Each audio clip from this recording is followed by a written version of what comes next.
இஸ்லாமிய மதத்திலயும் இருக்கு, கிறிஸ்தவ மதத்திலயும் இருக்கு. அவங்களுக்கு ஒரு இறைவன். அதுவும் இந்து மதத்துல நமக்கு ஏகப்பட்ட கடவுள் இருக்காங்க. உனக்கு எந்த கடவுள் பிடிக்குமோ, உனக்கு முருகன் புடிச்சா அது சஷ்டி, பெருமாள் புடிச்சா ஏகாதேசி, சிவன் புடிச்சா பிரதோஷம், விநாயகர் புடிச்சா சதுர்த்தி. எந்த சாமிய வேணா நீ நெனச்சுக்கோ. ஆனா மாசத்துல 2 தடவ விரதம். அது அப்ப என்ன? அப்ப இத சாதாரணமா ஒரு அறிவியலா மாசத்துல 2 நாள் நீங்க நோன்பு இருங்க அப்படின்னு சொன்னா, விரதமா இருங்கன்னா, அந்த தேதிய நம்ம ஞாபகம் வச்சுக்கணும். அந்த நாள ஞாபகம் வச்சுக்கணும். அப்ப அத எப்படி ஞாபகம் வச்சுக்கிறது? அதுக்காக அத கொண்டு வந்தது தான் பிரதோஷ விரதம் இருங்க.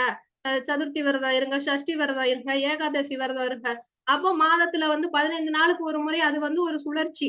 நம்மளுடைய உடலுக்கு இந்த ஓவர் ஆயிலிங்ன்னு சொல்லுவாங்கல்ல, அது மாதிரி சாப்பிட்டுக்கிட்டே 3 காலமும் சாப்பிட்டுக்கிட்டு இருக்கோம். தினமும் சாப்பிட்டுக்கிட்டே இருக்கோம். அப்ப அதற்கு ஒரு ஓய்வு வேணும். இப்போ ஒரு மெஷினே இருக்கு. நம்ம தச்சுக்கிட்டே இருக்கோம். இல்ல அத பயன்படுத்திக்கிட்டே இருக்கோம்னா, அதற்கு அப்பப்போ ஒரு ஓய்வு குடுக்கணும். அதற்கு எண்ணெய் போடணும். அத சரி பண்ணணும். அதே மாரி தான் நம்மளுடைய உடலும், உடல் உறுப்புகளும். அதற்கு ஒரு ஓய்வு கொடுக்கணும். அத